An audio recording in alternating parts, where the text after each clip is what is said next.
Okay. The 49ers now have 15 practice squad members. They're going to get 2 more. What happens is if somebody claims somebody off our practice squad, they have to sign them to the 53-man active roster. Okay. You have to. So Kamiko Toure, let's say a defensive end somewhere for the Browns gets injured or whatever. I'm just throwing a name out there. I don't want anybody for the Browns getting injured, but I'm just saying, let's build this hypothetical. Browns need a veteran defensive end. They can claim Kamiko Toure. They just get him. They literally grab him from our practice squad. He is on their 53-man roster now. What that means is, in order to do that, the Browns have to get somebody off their 53, right? It's finite number of spots, 53 to be exact. That's why they call it that.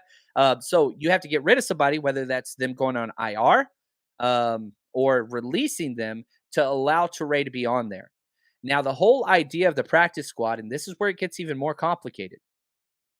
The 49ers and every single team is allowed to protect 2 players a week.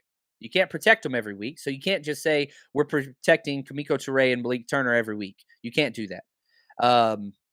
You just can't do that. But that is an option where you can do it twice. So you could protect Kamiko Toure twice. Nobody could claim him. So then the Browns could say, hey, we want Kamiko Toure, but you have to turn it in beforehand. You can't do it retroactively. You have to announce every week the 49ers are protecting these 2 players. And last year, a lot of times, the 49ers didn't protect anybody. Because if you're on the practice squad, your goal is to get to a roster.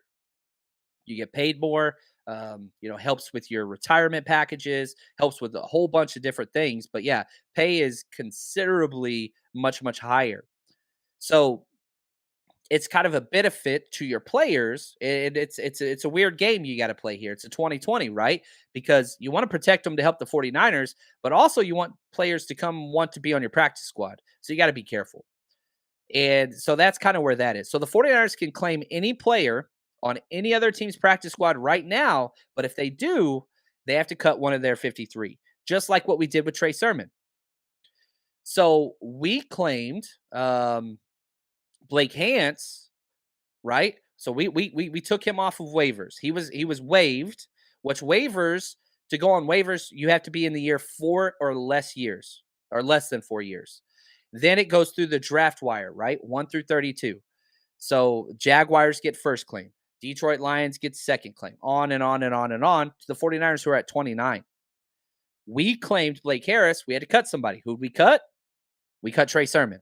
So now Trey Sermon's on waivers. All 32 teams get an opportunity. Hey, do you want Trey Sermon? If you do, who are you going to let go? If all 32 teams say no, now he's just out there in the abyss, and the 49ers can say, hey, come to our practice squad.